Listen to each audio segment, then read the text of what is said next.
തൻ്റെ കൈകളിൽ ശക്തമായി പിടിച്ചിരിക്കുന്ന ഹരിയുടെ കൈകൾ വിടുവിക്കാൻ നന്ദ വിഫലശ്രമം നടത്തിക്കൊണ്ടിരുന്നു. ഞാനൊരു വിധവയാണ്, ഒരു കുഞ്ഞിൻ്റെ അമ്മയാണ്. അത് ഓർമ്മ വെച്ച് വേണം താൻ എന്നെ മോഹിക്കാൻ. നന്ദേ, എൻ്റെ ഭാര്യയായി ജീവിക്കാനാണ് തന്നെ എൻ്റെ ജീവിതത്തിലേക്ക് വിളിക്കുന്നത്. കഴിഞ്ഞ 3 വർഷക്കാലവും തന്നോട് അതുമാത്രമേ ഞാൻ ആവശ്യപ്പെട്ടിട്ടുള്ളൂ. ഹരിയുടെ മുഖത്ത് വിഷാദം പടർന്നു. നമ്മൾ ഒരേ നാട്ടുകാരാണ്, ഒന്നിച്ച് കളിച്ച് വളർന്നവരാണ്, വിവാഹത്തിന് മുൻപ് പ്രണയിച്ചവരുമാണ്.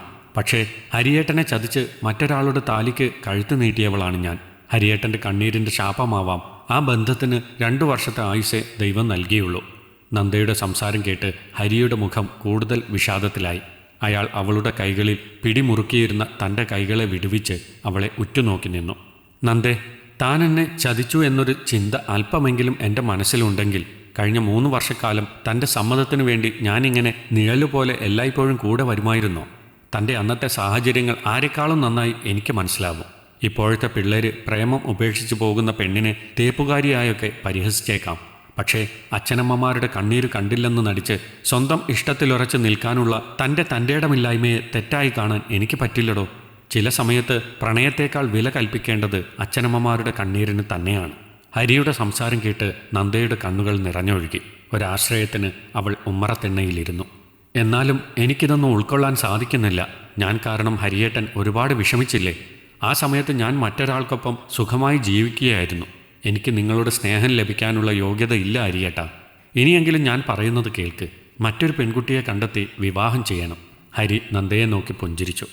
സ്വന്തം മാതാപിതാക്കളുടെ ആത്മഹത്യാ ഭീഷണികൾക്ക് മുൻപിൽ പരാജയം സമ്മതിച്ച് സ്വന്തം പ്രണയം ഉപേക്ഷിച്ചുകൊണ്ട് മറ്റൊരാൾക്കൊപ്പം ജീവിക്കുന്ന എല്ലാ പെണ്ണുങ്ങളും മനസ്സ് തുറന്ന് സന്തോഷിച്ചാണ് ജീവിക്കുന്നതെന്ന് എനിക്ക് തോന്നുന്നില്ല നന്ദേ. ഒരു നഷ്ടപ്രണയത്തിൻ്റെ വേദന ആത്മാർത്ഥമായി സ്നേഹിക്കുന്ന മറ്റൊരു പെണ്ണ് ജീവിതത്തിലേക്ക് കടന്നു വരുന്നതുവരെ മാത്രമേ പല ആണുങ്ങൾക്കും കൊണ്ടു നടക്കേണ്ടതുള്ളൂ. തൻ്റെ ഭാര്യയായി വരുന്ന പെണ്ണിനോട് തനിക്കുണ്ടായൊരു നഷ്ടപ്രണയത്തെപ്പറ്റി മനസ്സ് തുറന്ന് പറഞ്ഞു കഴിഞ്ഞാൽ പിന്നീട് ഭൂരിഭാഗം ആണുങ്ങൾക്കും തൻ്റെ നഷ്ടപ്രണയം ഓർമ്മ മാത്രമാണ്. അവരതിൻ്റെ വേദന അധികകാലം കൊണ്ടു നടക്കില്ല. എന്നാൽ പെണ്ണിൻ്റെ കാര്യമോ?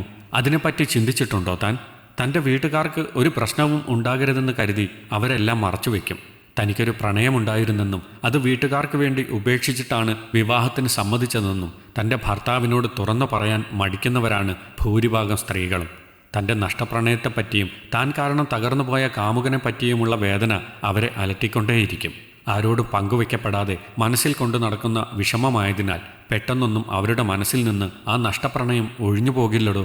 പിന്നീട് കുഞ്ഞുങ്ങളും ഭർത്താവുമൊത്ത് സന്തോഷത്തോടെ ജീവിക്കുമ്പോൾ കഴിഞ്ഞുപോയ പ്രണയത്തെ മറന്ന് ഭർത്താവിനോട് ആത്മാർത്ഥത കാണിച്ചാലും കാമുകനോട് കാണിച്ച ചതിയുടെ കുറ്റബോധം അവരെ അലട്ടാതിരിക്കില്ല. നന്ദയുടെ മനസ്സുപോലും അങ്ങനെ തന്നെയാണ് എന്നെനിക്കറിയാം. ഹരി നന്ദയുടെ അരികിൽ വന്നിരുന്നു. അവളുടെ മറുപടിയൊന്നും ലഭിക്കാതെ വന്നപ്പോൾ അയാൾ തുടർന്നു. സ്ഥിരമായ ഒരു ജോലി പോലും ഇല്ലാതെ ബാധ്യതകൾ മാത്രം സമ്പാദ്യമായിട്ടുള്ള എനിക്ക് തൻ്റെ മകളെ തരാൻ പറ്റില്ലെന്ന് അന്ന് നന്ദയുടെ അച്ഛൻ പറഞ്ഞതിൽ തെറ്റുണ്ടെന്ന് തോന്നുന്നില്ല. ഏതൊരു അച്ഛനും വിവാഹപ്രായം വരെ മക്കളെ വളർത്തുന്നത് അവരുടെ ഭാവിയെപ്പറ്റിയുള്ള ആകുലതകളോട് കൂടിയാണ്. അവിടെ പ്രണയത്തിന് വേണ്ട പരിഗണന കിട്ടിയെന്ന് വരില്ലടോ. കഴിഞ്ഞതെല്ലാം കഴിഞ്ഞു. തന്നെ എൻ്റെ ഭാര്യയായി സ്വീകരിക്കാൻ ഞാനും എൻ്റെ അമ്മയും ഒരുക്കമാണ്. തൻ്റെ കുഞ്ഞ് നമുക്കൊരിക്കലും ബാധ്യതയാവില്ല. കഴിഞ്ഞ 3 വർഷക്കാലവും അവൻ്റെ അച്ഛൻ്റെ സ്ഥാനത്ത് തന്നെയല്ലേ ഞാൻ ഉണ്ടായിരുന്നത്?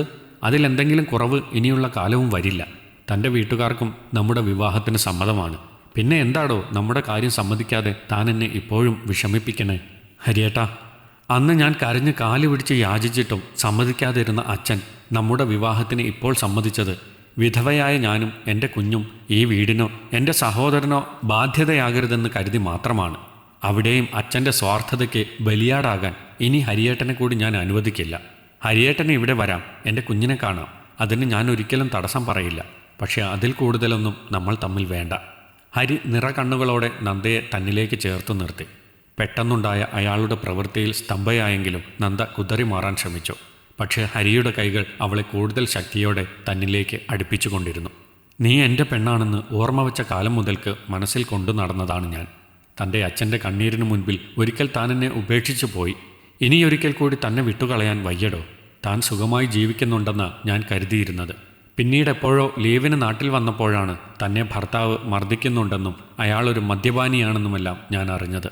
അന്ന് തന്നെ നിന്നെ വിളിച്ചിറക്കി കൊണ്ടുവരാൻ ഞാൻ ഒരുക്കമായിരുന്നു. പക്ഷേ അയാളുടെ മർദ്ദനവും സഹിച്ച് താൻ അവിടെ തന്നെ തുടർന്നു.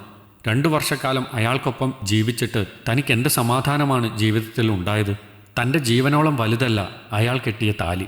മദ്യപിച്ച് ഏതോ അഴിഞ്ഞാട്ടക്കാരിക്കൊപ്പം കാറിൽ യാത്ര ചെയ്യുമ്പോൾ അപകടത്തിൽപ്പെട്ട് അയാൾ മരിച്ചില്ലായിരുന്നെങ്കിൽ താനിപ്പോഴും അയാളുടെ ദുർനടപ്പുകളെ സഹിച്ച് കൂടെ ജീവിക്കുമായിരുന്നില്ലേ നന്ദേ?